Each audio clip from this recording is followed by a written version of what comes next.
What's going on, everybody? Welcome into Stadium Drive Week 5 here at Sheridan High School. It's the battle of unbeatens as the Sheridan Generals 4-0 taking on the John Glenn Muskies, who are also 4-0.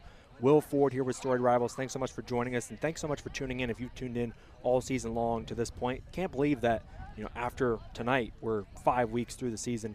It's pretty insane.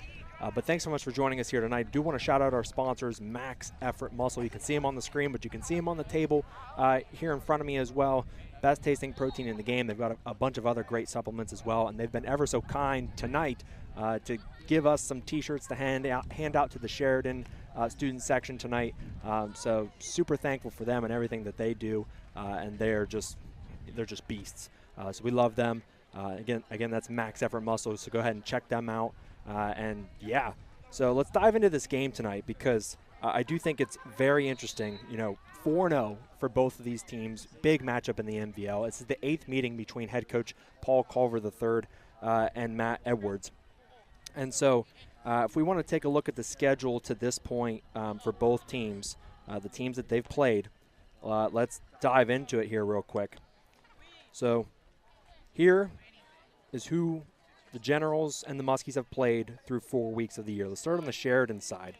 So we have in Week 1 a 33-14 win at home against Licking Valley, who's 2-2 on the season. Week 2, a very nice quality win for Sheridan, 24-19 at Watkins Memorial, who sits at 3-1 on the season. Very good football team. 41-10 win at Logan, 1-3. And it's impressive to win back-to-back games on the road. And then at home last week against a very good Morgan team who's 2-2 on the year. Morgan lost to Philo in Week 3 and then now Sheridan in Week 4. Those are not bad losses at all. There's just those Philo and Sheridan are pretty good football teams, but Morgan's 2-2 on the season. Now they sit at 4-0. Last week, Sheridan did give up over 300 yards passing. Cole Searle had 14 catches, well over 100 yards. And tough to defend that Morgan offense who can air it out so well, but they got a nice double-digit win. So a couple quality wins on that schedule so far for Sheridan.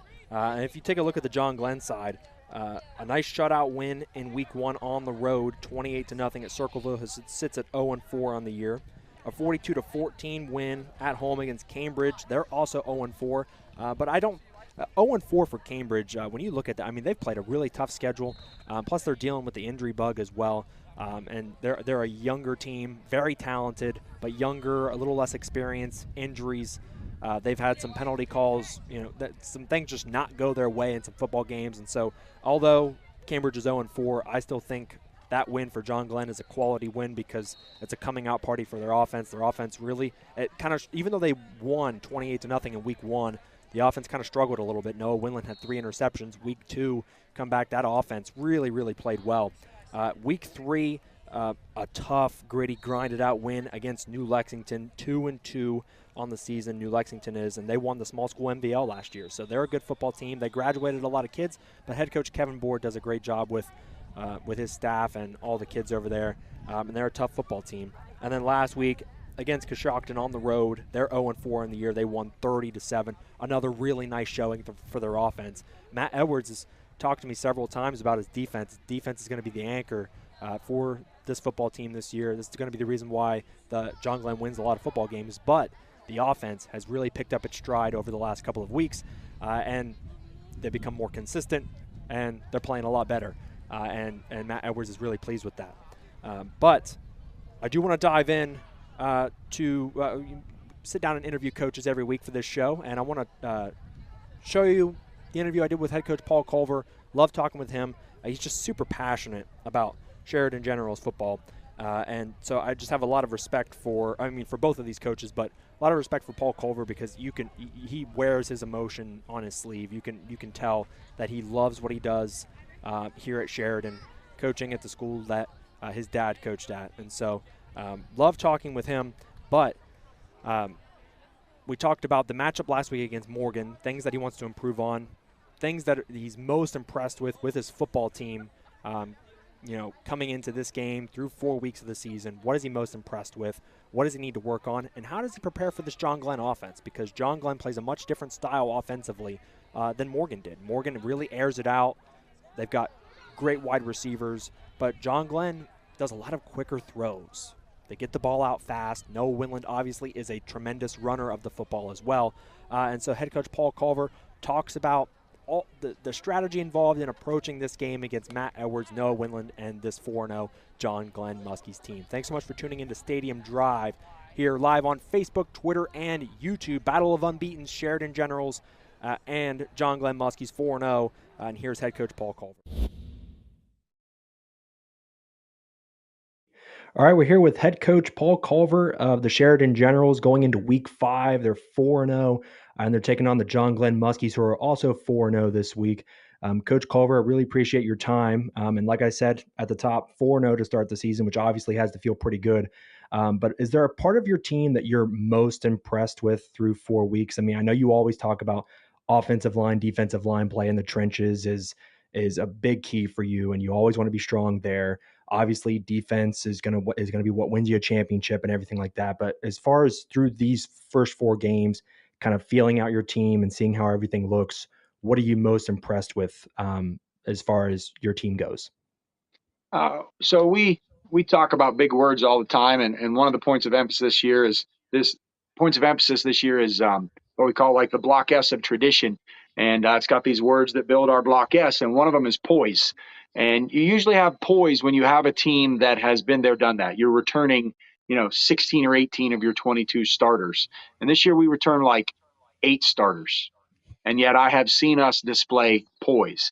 Now, granted, a lot of that poise comes from a Caden Sheridan, who has been there, done that in the last 2 years. A lot of that poise comes from an A.J. Winders, Cole Davis. When you have kids like that have been there, done that have played at a high level deep in the playoffs, that have played in tight contests with New Lex and Tri-Valley and John Glenn and Philo and the big school division, when they've been there, done that, and they're not panicking and they're making plays in the fourth quarter, it just feeds the whole team. So I've been impressed with our poise. Now, last week, you get a really nice win against a Morgan team that has very much improved over the last couple of years with what everything that Coach Bowman has done, and they're very, very physical. Obviously, they've got great skill position players on offense as well.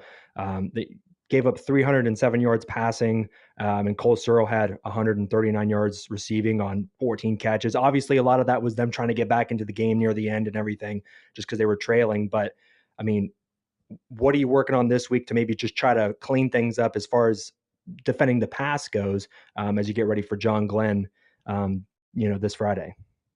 So it is interesting because I knew going in, I thought they can hurt us in the passing game. They do a nice job scheme wise. And that Searle kid, I said something to him as a sophomore. I was like, he hurt us as a sophomore. And I was like, are you a senior? In the handshake line, he's like, no, coach, I'm a sophomore. And I'm like, you got kidding me. So then he hurt us again the next year, and I'd forgotten. I'm like, you're done now, right? And he said, no, coach, I'm only a junior. Sure enough, I walked up to him this year and I said, you're a senior. I know you're a senior, and I'm done with you. So I was a terrific football player, and they do a great job scheme-wise. And 307 yards is 307 yards. You can't take anything away from them. But 300 yards rushing probably puts 40 points on the board in most nights. Right. 300 yards passing, you can control it a little bit better. You might get a pick. You might get some third down stops, and that's what we were able to do. I mean, they had two red zone trips at least that we were finally able to tighten down. They were able to chunk the ball down the field. But that's one of the things about the passing game is it doesn't equate quite the same as the rushing game does. And we've been on both ends of that. So I thought they did a great job, but I thought our defense responded when we really needed them to. So what's the approach this week then against John Glenn? You beat them last year 21-7. 2 years ago, they beat you. But what's your approach against a quarterback like Noah Winland? Because it seems like he's more of a running quarterback than he is a thrower. I mean, he obviously can throw it, but he seems to be more looking to kind of extend plays with his feet. There's a lot of designed runs and everything for him. So it's kind of a different offense that you're going to be seeing compared to Morgan last week, where they were just airing it out and everything. So what's the approach to kind of get ready for what Noah Winland does in that John Glenn offense? First, I appreciate not saying the score of that game that was 2 years ago when they beat us. That was not one that I'd like to remember, but to their credit, they did a great job. So their offense is a true spread offense. It starts with them being able to run the ball, as you said, with their inside zone running game and the quarterback keep off of that. Once you go spread, you have to have some type of, in my opinion, you have to have some type of quarterback run game. Otherwise, you have to change what you do. You have to look to other things that aren't necessarily classic spread offense like four wide. And so they do a great job with that. And then the next element is, if you're going to put four receivers on the field, you better zip them the ball as quick as you can with quick routes and what we call like now screens and relief screens and things like that. And that's what they do at a very high level.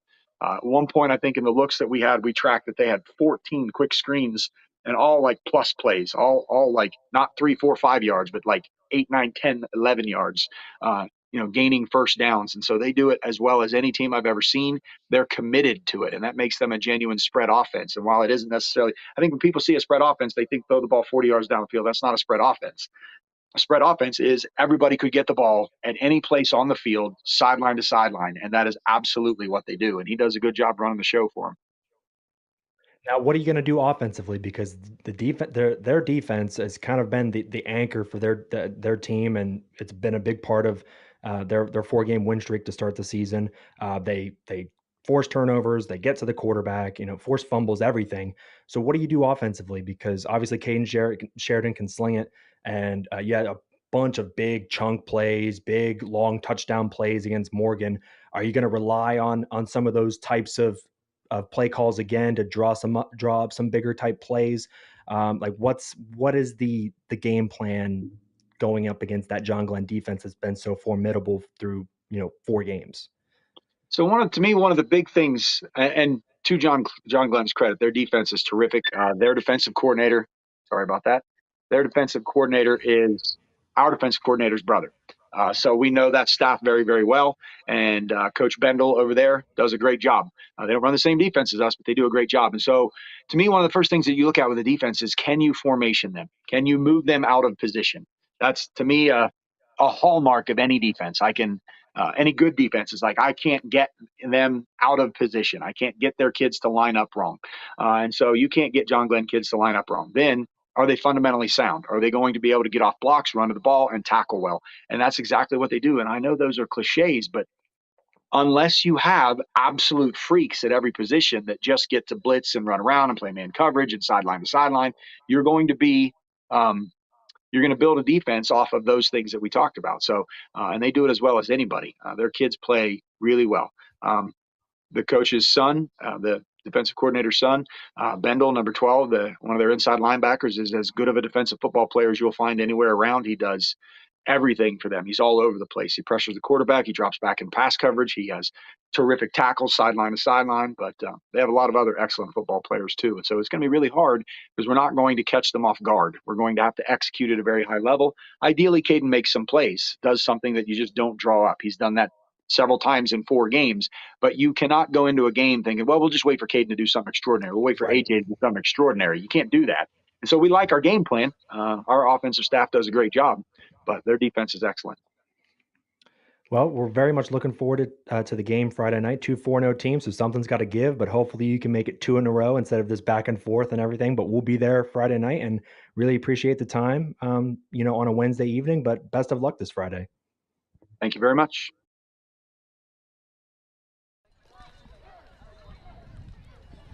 Back here on Stadium Drive, head coach Paul Culver III of the Sheridan Generals. Take a look at Caden Sheridan last week in the 29-13 win against Morgan. He only threw the ball 13 times, but he was super effective with the opportunities that he did have. 182 passing yards on just 7 completions. That's pretty insane. They had a lot of chunk plays, big plays. Both of Caden Sheridan's passing touchdowns were plays that were greater than 40 yards. And so they have big playability. Did have a rushing touchdown as well. That's what's very unique about Caden Sheridan is that he's a thrower first, but when he needs to, he can improvise, he can run, and he's tough near the goal line, and he can just make some spectacular plays when he needs to. But you heard Coach Culver talk about it. They don't want to rely on him to just pull a rabbit out of the hat on every given play or on every play. But although he can do it, anytime he wants to, they need to have a plan in place. They need to be able to run the football, and that's what sets up some of these big plays that Sheridan has offensively. But the offense has been super good. Caden Sheridan has been poised because he's been there, done that. You heard him talk about it. His team so poised through the first 4 weeks, even though it's a team that's only returning 8 starters from last year. So this team is looking rock solid offensively, defensively, quality wins across the board, and Sheridan is in prime position tonight to be very, very competitive against this John Glenn team that defensively, like I mentioned at the top of the show, John Glenn's defense, it's the anchor. It's what makes them go. It's what drives the train. They force turnovers. They get to the quarterback. They had an interception and a couple fumble recoveries last week. And, you're going to need some big plays if you're going to get at this John Glenn defense. But looking at John Glenn, do want to take you through the performance of their quarterback, Noah Winland, because obviously Coach Culver has got to prepare for it. And Noah is a dual threat. Only 83 passing yards. When you look at that, you're like, is he really that much of a dual threat? He actually is, because they run the spread offense at John Glenn. And a lot of people, when they hear spread offense, they think, they're slinging it all over the field. It's 9 routes, streaks all the way down the field. They're throwing it deep all the time. That's not the case. It's getting the ball out to your playmakers as quick as possible. It's a lot of short throws, quick screens, and then obviously, and you heard Coach Culver talk about it as well, is you have the design quarterback runs. If you have a quarterback that can run the football and he's elusive and fights for extra yardage, that makes the spread offense extremely effective. And so 83 passing yards doesn't look like a lot, but when you're getting the ball out quick and you're just picking up 5 yards here, 7 yards there, it just makes things a lot easier. And then Noah has been he's been utilized much more as a runner this season than in years past. And we'll get to head coach Matt Edwards here in a few minutes, but he talks about that, utilizing his legs a little bit more than in years past, and it's made the offense so much more viable. Noah struggled in week 1 with the 3 interceptions, didn't have a great day throwing the ball, made some not so good decisions, but since then he has really turned it on. 51 rushing yards last week against Coshocton as well, and then had a touchdown in both ways, passing and running, and so he's become so much more consistent over the last couple of weeks, and head coach Matt Edwards talks about it here on Stadium Drive in week 5. But here's head coach Matt Edwards talking about his offense, talking about his quarterback Noah Winland, and how he's going to prepare for this Sheridan offense that, like I said, they had some really big plays last week, 2 touchdowns of greater than 40 yards, and also just talks about coaching against Paul Culver. Like I said, it's their 8th meeting between these 2 coaches, and they went back and forth over the years, and so it's a great, super interesting chess match. They have so much respect for each other, and obviously there's some family connections as well. Mitch Bendel, the defensive coordinator for John Glenn, he's got a brother on Sheridan's staff. So it's super interesting, and these guys are obviously connected, and that's what makes this game very special tonight. Not only that it's 2 4-0 teams, but the connections and the family, and like these guys are just all connected. And so it just makes it a super interesting rivalry in this area and in the MVL. But here's head coach Matt Edwards on Stadium Drive, getting us ready for week 5, Generals Muskies. All right, we're here with head coach Matt Edwards of the John Glenn Muskies going into week 5. Both teams, the John Glenn Muskies and the Sheridan Generals, are 4-0 going into this game on Friday night. And we really appreciate the time, Coach Edwards, joining us here ahead of week 5. But you're 4-0 to start the year, like I said. Obviously, I'm sure you're pretty happy with that. But what part of your team has impressed you the most so far this year? I mean, your defense, like you've talked about it kind of all season, like your defense is going to be the anchor for your team this year. And they played fantastic last week, forcing a couple turnovers, getting after the quarterback. Obviously, I know you love your defense, but is there a part of your team? Is there a unit? Is there something about your team that's really impressed you through 4 weeks? Yeah, I mean, obviously that conversation is going to start and end with the defense. We knew going into this year that'd be our strength, and a lot of seniors on that side of the ball who have played really well through the first 4 weeks, and we'll rely on them as as long as they can carry us. But other than that, we knew what we had there. But I think our offensive line is starting to gel a little bit. We have four juniors up there, only really one returning starter. I guess two returning starters. So we knew it would take a little while for those guys to gel, but they're starting to a little bit. And I feel like our quarterback's been very consistent. So offensively, we're getting better every week, and if we can put that together with our defense, we're excited about what we have. Yeah, you mentioned your quarterback play being very consistent, and like Noah is kind of a dual threat. Obviously, he can throw it, but he's also been very good at extending plays as well, running the football. What have you liked most about the way that he's played through 4 games? Because obviously, like you said, he's been playing better every week and getting more consistent. I think it's his toughness, his mental and physical toughness. He obviously had a rough week 1. With some poor decisions and turning the football over. And ever since then, I think his decision making has been really, really good. And not having those turnovers. And then, we've used his legs a lot more than we have in the past. And he's gained some, tough yards for us. And, just as the quarterback, a lot's put on your plate. And I think he's done a great job for the first 4 weeks of managing that and, giving our team a chance to win.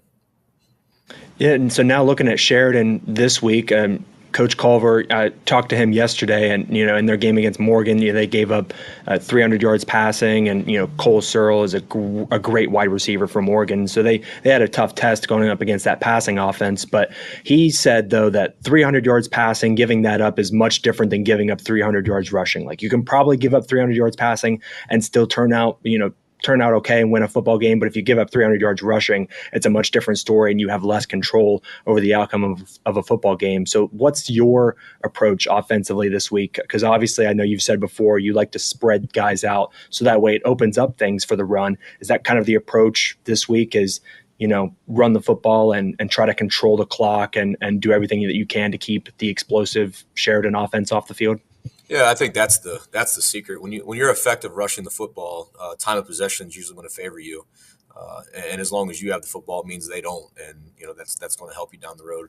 Obviously we're going to do whatever they allow us to do. We obviously want to run the football, and we think our tailbacks are pretty good, and we like our offensive line right now the way that they're coming together. But in order for them to be successful, we also have to be able to get the ball in other places. So as the game goes and as the flow happens, we'll figure out where we can try to find some advantages and take advantage of those. But, ultimately going into it, we know we have to be able to run the football to have a chance Friday night.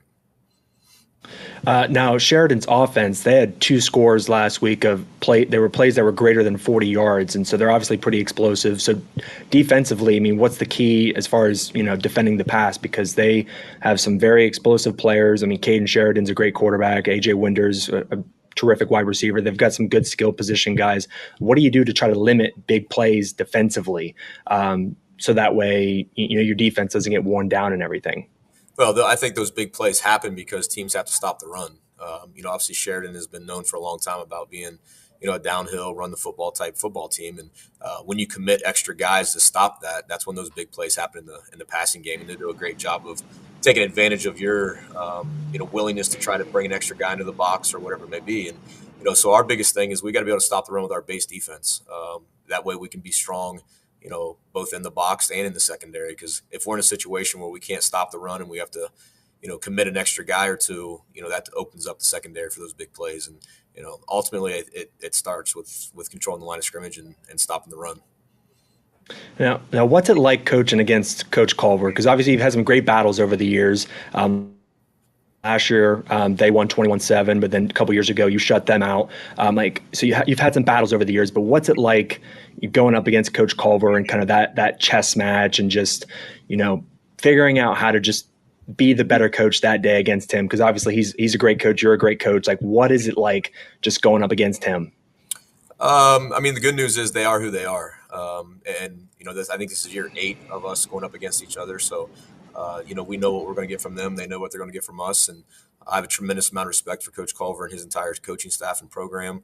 We have several relationships within the staffs. You know, my defensive coordinator, Mitch Bendel's brother's on his staff. You know, one of my best friends from high school or from college rather that I played baseball with is on his staff. So, you know, there's a lot of friendship among the staff as well. It's not just the competitive rivalry that you'll see on Friday night, but you know, and between Coach and I, you know, he might be the one guy in our league that I talk to the most outside of the season. Just a great guy, great human being, a better person than he is football coach, which is saying a lot. And you know, we have a tremendous amount of respect, and you know, I'm excited to go over there every time we get a chance to, because what you said, it's going to be a great atmosphere and a great football game, and you know, anytime we get to you know, line up and test ourselves, it's something that's exciting. Well, we're looking forward to seeing the battle on Friday night, but I appreciate you taking the time to chop it up about Week 5. Both teams undefeated, John Glenn and Sheridan. So get to 5-0, stay undefeated, and best of luck Friday. Thanks, Will. We really appreciate it.